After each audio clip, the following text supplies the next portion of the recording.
Hello, hello, hello, everybody. I am so thrilled to be recording live from one of the greatest learning centers in the world, the Jewish Learning Institute in New York, which produces the content for hundreds of synagogues around the world. Many, many thousands of people take their classes. Their videos are amazing. You can look them up, Jewish Learning Institute. And I'm so happy to have with me a celebrity author in the, I would call it the mystical and just really, we're all here seeking the truth. Her name is Shaney, and I'll let her introduce herself in a second. For those of you that don't know me, my name is Rabbi Weinberg. I have the website KabbalahWisdom.org. Got about 20 books there. You can check it out, lots of blogs.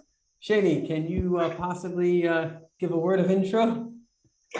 Oh, yes. Hi, my name's Shaney Alvarez, and I'm an author, a writer, and a nurse. I wrote the book We Are One a couple of years ago, mostly my journey to understanding who God is, and that's from a non-Jewish perspective. And I wrote it mostly in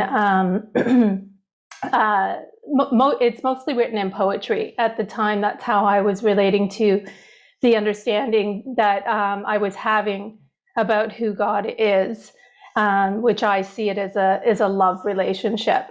So that's great. And Shaney, the idea that I had that we should schmooze is because sort of as we were speaking about when we were just schmoozing beforehand, is that we're really in the Messianic era. There's no other way to say it.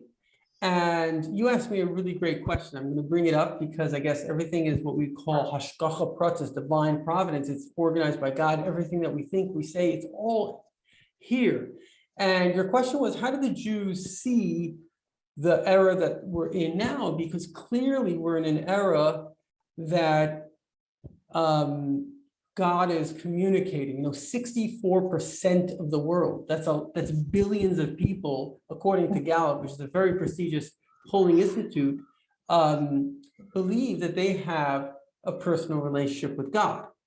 Now, as you mentioned before, it's actually a very big transition to think that, because if you're coming certainly from the Jewish faith, which is monotheism, which is the mother faith of every other faith, certainly Christianity and Islam, it's obvious that Judaism is the mother faith.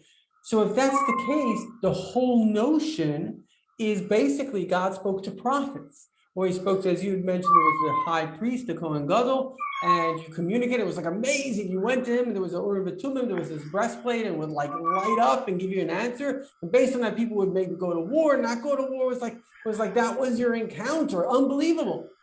And yet, I imagine most of the world is saying, hey, God is communicating to us. Now that is exactly what the verse says, that in the Messianic era, it says, no one will teach one another, for they will all know me.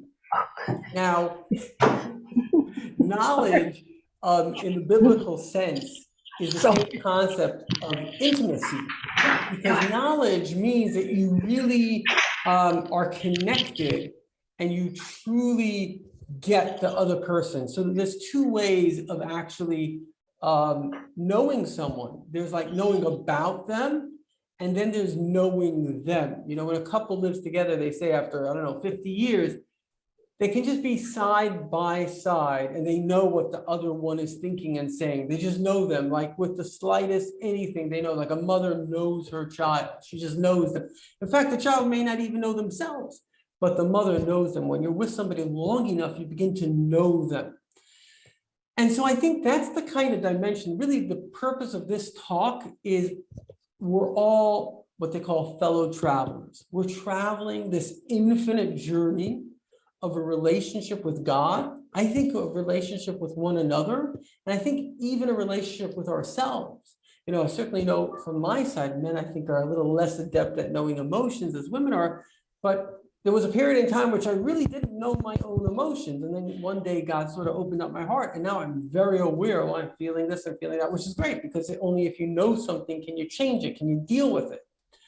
So I just want to have this conversation with you, and the purpose of this conversation is here we are, we're fellow travelers, we're both a little bit influential in our kind of little world. Let's discuss together what is the truth.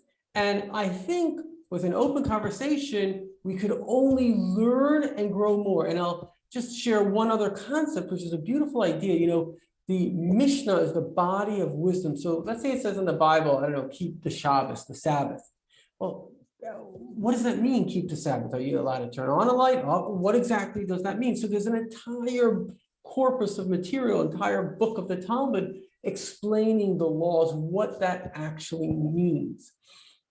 According to Judaism, when God gave the Bible, every verse is like a headline. And then you kind of have to go through what's called the oral law, all these details of what that means. Well, that was first written down in a book called the Mishnah by Rabbi, who was in fact a friend of a Roman emperor. And then a couple hundred years later, it was written book in the Talmud. The Talmud is like the major Jewish work. It's been studied like for thousands of years. You know, when I was in kind of yeshiva, which is a rabbinical school, we studied it 7 hours a day. Like people study it their whole life. The point is that there are two Talmuds, one written in Jerusalem and one written in Bavel, Babylonia. And the first one in Jerusalem is actually much more like a legal book. The second one can drive you nuts because it's like legal documents, like this rabbi said this and that rabbi said that. In fact, to figure out the law from the Talmud, you have to literally have like a photographic memory. It's like impossible. So there were these people with those photographic memories, like the Rambam, that they codified the whole thing. But why do we use the Talmud Bavli, the one that was written in Bavel, Babylonia, Iraq, not the one that was written in Jerusalem that's more clear? And this is beautiful, because when you put minds together, the solution you come up with is much better than when you just have dogma. And so let's put our minds together. I respect you as a very wise and spiritual person, and I know you've been on a very, very personal and emotional journey, and I think a lot of us have. You know, you don't get to revelation without first going through the crusher. You gotta, like, your ego's just gotta be crushed. And that Exactly. Rabbi that said, there's nothing as whole as a broken heart. You know, when you like you're like your whole, I was telling a friend of mine, very great therapist and psychiatrist, and he's going through his own personal stuff. I said, you know what? I'm actually happy for you. Because I said, I think trauma is when the reality that you think is real blows up in your face. And then you're like, what is real? But only when your reality blew up, then and only then are you really ready to take on a new reality, an infinite dimension. All right, Yeah. Shady, I spoke a I lot. really like that. Give a rabbi a mic. It's very hard to shut them up. What can I say? I really like that. I like that idea, you know, about the broken heart. Yeah. You know, yeah, and then switching to a completely different way of looking at things. Yeah, and so for myself, you know, that's sort of how things had happened for me, because I'm coming from a completely non-Jewish perspective and also a very non-religious perspective. In a way, I grew up very non-religious, and religion's very, very confusing from my side of the fence. You know, that when I did decide, okay, well, I want to learn who God is, what did I do? I went to religion. I went to the religions that I knew. I didn't know anything about Jewish, nothing. Yeah. You know, so there began my journey to try to understand who God is. Mm-hmm. I had no idea who God is. I wanted a relationship. I wanted to experience God, sure. You know, and so I was trying to understand, and I think that's what we're all trying to do. Right. You know, from our perspectives, we're trying to understand who God is. Yeah. But so from my end of things, I mean, I didn't really look at Jewish for a long time. I didn't even know Jewish had anything to do with God. That was from my perspective. But when, you know, I feel like my world really, really opened up when I opened up that side of the book, you know, and not only just really, you know, you can read the Bible, the Torah, but it was also understanding the Jewish people. That's, it wasn't until I actually started, really getting in there, going to a synagogue, meeting Jewish people, and seeing the life of Jewish people and how they are actually really living. Right. They're living the religion. Right. This is their life. And that is very different for me, and then from my perspective, everything was so fresh and new and exciting. And I just really, I saw how everything that you did all had so much depth, and richness to it, that's what I was really, really wanting. And my understanding before was very surface. And so that, and ever since, I have just been more and more drawn to the Jewish faith, and the Jewish people. Right. But I like looking at things from my perspective. There was a time where I was thinking, okay, well, I should just convert to this religion because I love this, but at the same time, I'm a non-Jew, and my whole non-Jewish world outside of you is non-Jewish. Right. So how do I, that became a real big debate with me. And how do I join those two? And like, how do I become Jewish now and still have my non-Jewish life, all my family, my friends, and the way I've been doing things? So I decided to stay as a non-Jew. It was something too that was kind of revelation for me, that the Jews accept me that way as well. And now I'm very comfortable in my identity, because I also believe that my identity complements what is Jewish. And so now that's, what I continue to talk about, is that there is a relationship there that's very deep. And it's actually very beautiful, I think, so. Yeah, and I think what you're saying is critically important, because, a marketer, I was speaking with this guy, a marketer. So, how they like make Generation X and baby boomers and this and that. So we were saying, like, the kids, this was 5 years ago, so maybe the kids up to 15, which I have a son that falls in that category. They call them the globalists. Why? Because I think when we grew up, we're both a little older than 15. I don't know about you, but me. So when we grew up, we had there was certain, I don't know if you want to call it a tribe. And whether people realize it or not, we categorized ourselves into these tribes. And it's not necessarily all bad, but just bringing out a point. There was like the tribe, let's say, of nationality. What's your nation? There was a tribe of religion. And then within those religions, I think there are 30,000 different types of Christians, right? So, and some of those had real terrible wars.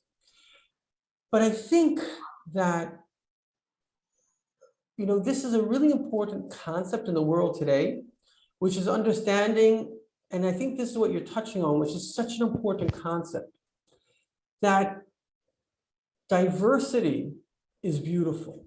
And it's only beautiful because we're different. And because we're different, therefore we're connected. And I know one of your big themes, which is your book, is the male-female relationship. And it's that understanding that actually, because we're male and female, because we're not the same, that's why, like you were telling me before, that's why there is a special energy. If you were just the same, you wouldn't feel like, I'm with me all the time. I don't feel great being with me. But let's say if there's a female with me, maybe she feels something exciting because it's different. In fact, according to Jewish mysticism, we actually enjoy that which is different. And a simple proof it brings is, why do we like it when a parrot says, like, Polly wants a cracker? I mean, people speak all day. This thing can say one little sentence. But the point is, birds don't usually talk. And so actually differences not only aren't bad, differences, as long as they're complementary, as long as they're not antagonistic, as long as we can see how we're all a part of God's world and he wants each of us here. And we play a part with each other. And I think that's where kind of tribalism is not good, because what tribalism says is my tribe is definitely the best and we have to win. We have to prove to you that we're the best. And really almost everybody's doing that in one way or another. But when it comes to God, I mean, it's a bunch of children with a parent. You think the parent wants to see that one child says, I'm better than my brothers and sisters? No, that's not the goal. The goal is that we're each here as part of the family. The parent wants to see you be you, but also wants you to love your brother and sister. He wants you to help your brother and sister. He wants you to do whatever you can for your brother and sister. And so I think what you're touching on, thank God, maybe intuitively, or God, you've kind of come up with this, is a very super critical message, probably the most critical message in the world. Because if we want peace in the world, it is not through, I mean, I don't want to speak negatively, but it's certainly not through one group taking over the world. That ain't peace. That's called, that's evil. It's also not the opposite, which is that there are no distinctions between us, because if there are no distinctions, then there's no unity. Diversity means there are distinctions, but it's actually a third path, which is the knowledge that God made us all. And I think what you said is actually true. I really think that Judaism is the only religion that I know of that says, actually, you don't have to be Jewish to be beloved by God. You don't have to be Jewish to earn heaven, because every person has a part. And generally speaking, according to Judaism, there's like the Jewish and there's Gentile, and Jews have what we would call the 613 commandments, and Gentiles have the 7 Noahide laws. But effectively, there is an individual relationship that we all have with God. And I think that is, in a way, it's almost like God created the framework. Maybe the tribalism of the past, in a way, was good, because it did help us create those distinctions. But as we come closer to the final revelation, actually those distinctions become all complementary. And what we have in common is infinitely greater than anything that we don't have in common. So that's my thought. Yeah, so that's very beautiful. I'm so encouraged to hear you talk like that. And I think that if we can understand, or at least, if we can go forward and just try to understand each other and love and respect. And I believe that's what God always wanted from us, but I also believe we had to go through what we went through to understand our own individual identities. Yes. And now that we understand who we are, our identity, now it's, we want to understand our bigger identity, which is now found in the other, which is the golden rule, right? You love God, love yourself, and then you love the other as you would love, as you want to be loved yourself.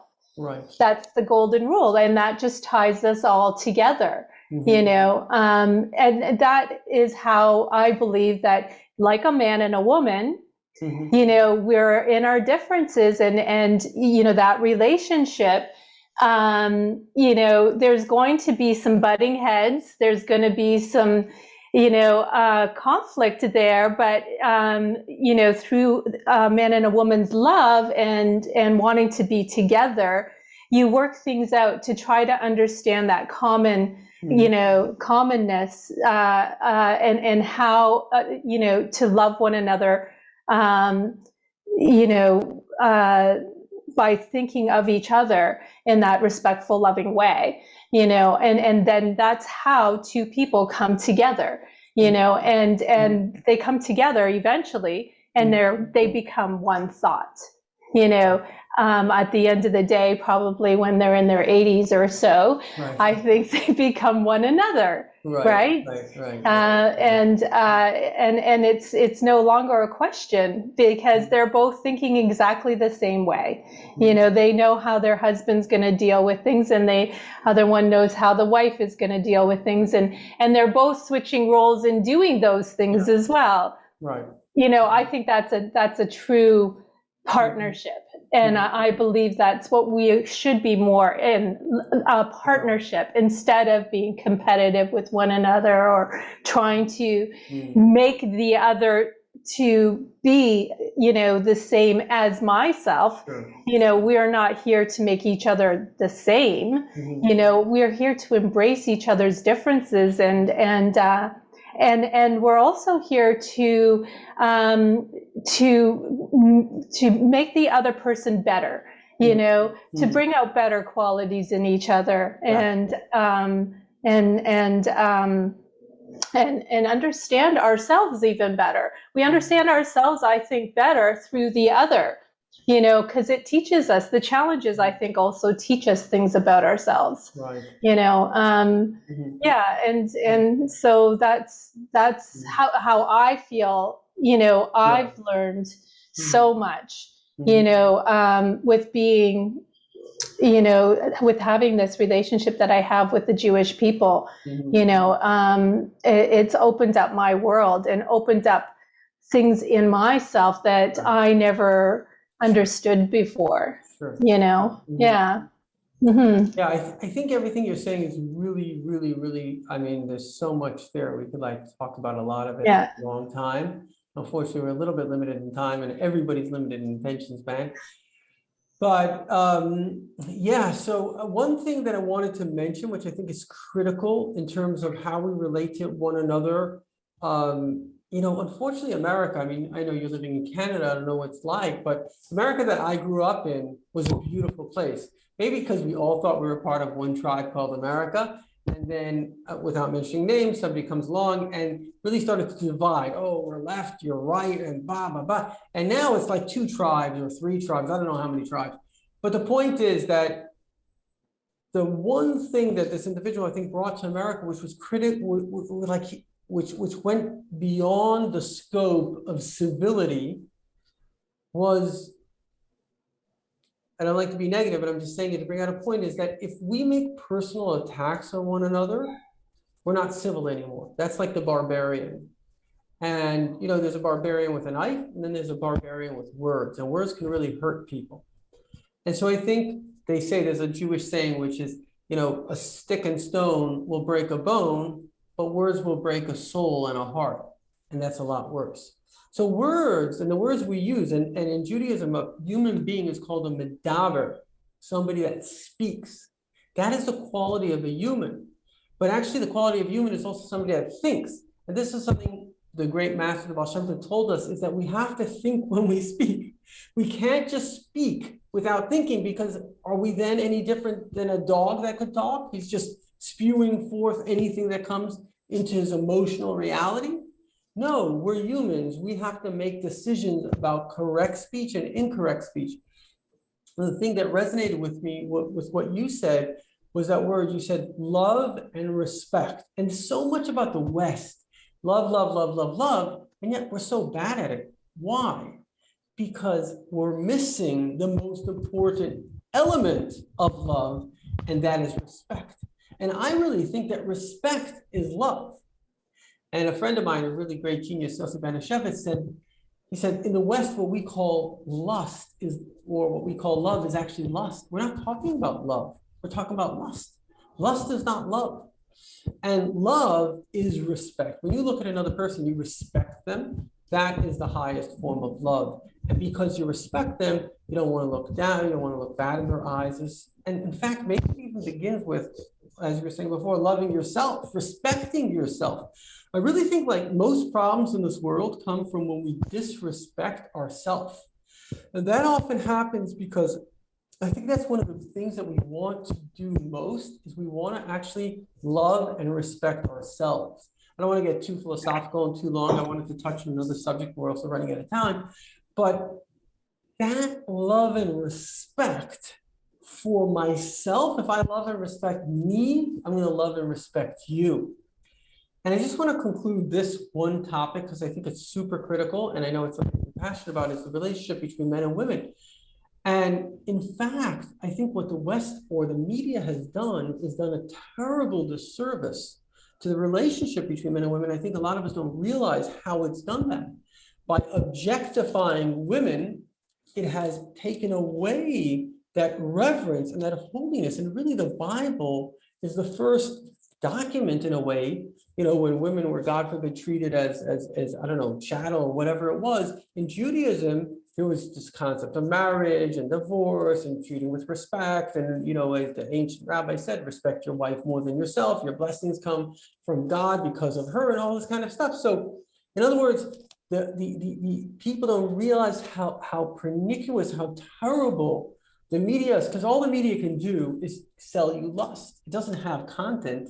It can just it's an eyeball candy. And by doing that, you don't realize it. Instead of looking with reverence at really the better half and the higher half of humanity, what we're ending up doing is we're looking with we're not looking at it in the correct way. So I think that word, I think what I love about the word respect, that word is the judgment call. Are we having a respectful, even this, right? You're not Jewish, and you have some views certainly that are different than me, and I have some views that are different, but we're having a respectful relationship because I respect your soul, you respect my soul. We're both human beings seeking truth in God. And that's what every single person in the world has that in common. And anyway, so to conclude on this subject in a nice way, I think we're living in amazing times, messianic times. The Rabbi said that in our generation, God made it that we would come to him with love. So in previous times, and even today in certain places, everything is done with harshness. And you can't self-develop under harshness. You can only self-develop under love. And I think you'll appreciate this. A friend of mine, unfortunately, passed away. He was a really smart guy. His name was Norman Frank. So he says, you know why man was created in the Garden of Eden? Because in order to think, you have to have safety and comfort. And we are from the first generation, I think, in history, for maybe very few other times, where we have that luxury and safety to actually think. Because when people are under serious pressure, like I spoke to a guy from China, the Chinese, I love them because they're very clever and they're very dignified. He says people are in survival mode. And when they're in survival mode, they just like our brain, the amygdala, your nurse, you know about this, the amygdala takes over. People that are traumatized, they just can't think. It literally bypasses your rational brain. And so we're lucky that we can think. So let's think. And the first step, we have to ask ourselves, am I being civil? Right? Am I being civil? And if the media, even the right and the left-wing media, they've gone into this negative, they're not civil anymore. And whatever we see in the media, don't make a mistake about it. It influences us because we see somebody that looks good. It's all presentation and he's talking in a certain way. So it makes our standards of thinking of what is acceptable change. And so really, I have a book, it's called Meditations for Your Soul. And I have another book, I think it's called, oh man, I forgot the name of the book. I'll try to check this out quickly.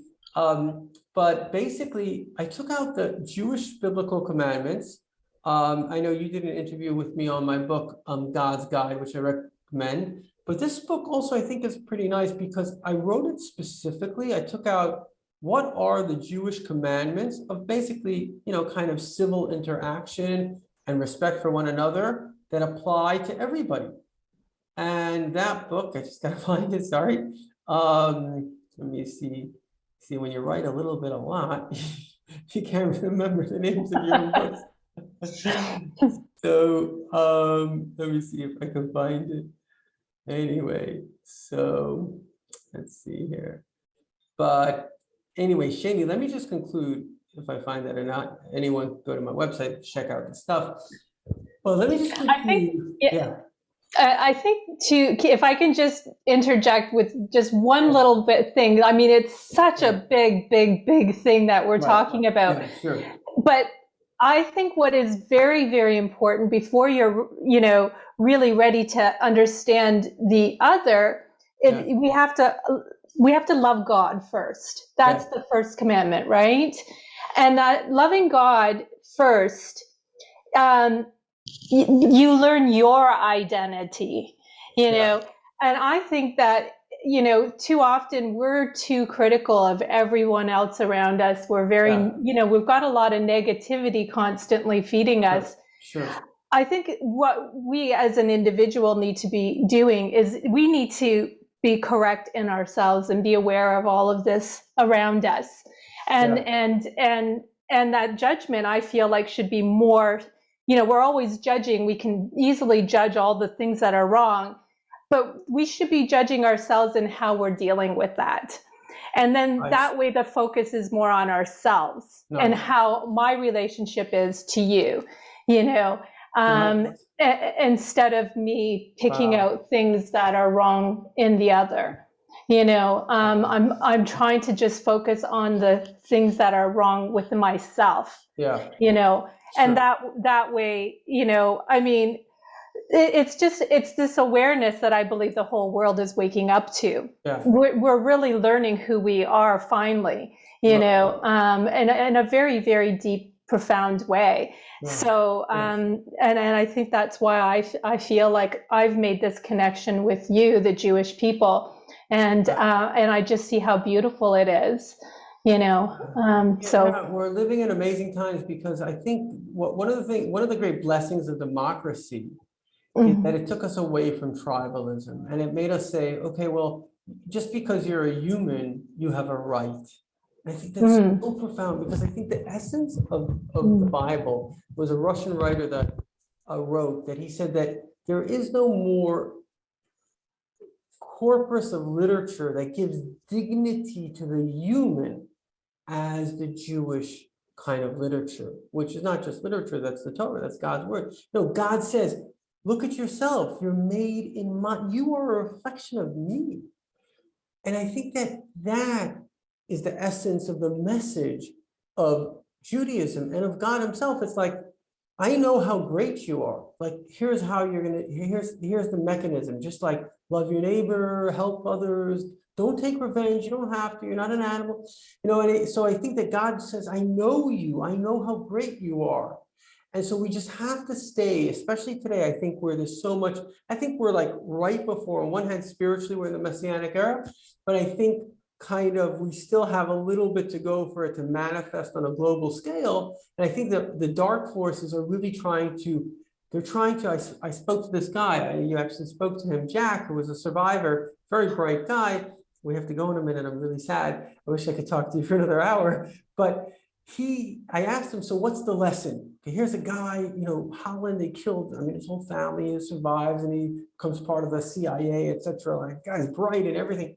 He says, never let someone take away your identity. You are God in a body. That's what you are. You're a spirit. There's only one spirit. There's only one God. We're just different reflections. So if you're a male or you're a Jew, you have one role. And it gets much deeper than that. What's the chance that I wouldn't be a rabbi? My father was my grandfather, but who knows, maybe 1,000 generations or something. So sure, you could say I chose it. Yeah, but there were about 1,000 circumstances that led me to that choice, right? And so the same thing is for another human being. Let's say they're an entrepreneur. They say, well, usually children of entrepreneurs will have that tendency. And a female, so we all have to embrace the fact that there is one God, but he has many, many colors. And each one of us, there are billions of colors. We're one color of him. And when we understand that, we understand beauty is many colors. Beauty is not one color. If you just paint everything blue, it's not very beautiful anymore. So this is the amazing thing about our world. Just look at the world. Look how colorful it is. Look how diverse it is. Look how awesome it is. And so we really have to conclude, but that would be my conclusion. I really want to thank you, Shaney. Lots of beautiful wisdom. And I really hope that whoever sees this takes, inspiration. Any closing thoughts? No, I appreciate us coming together like this and having this open conversation. It's beautiful. It's beautiful. And thank you for that. Yeah. You're welcome. And may God bless us all, that we see the complete revelation. Whatever religion you are, whatever, all religions, certainly in Judaism, Christianity, Islam, we all believe in the coming of the Messiah. So we may all have different ideas of what that's going to look like. But one thing we all agree, it's going to be better than today.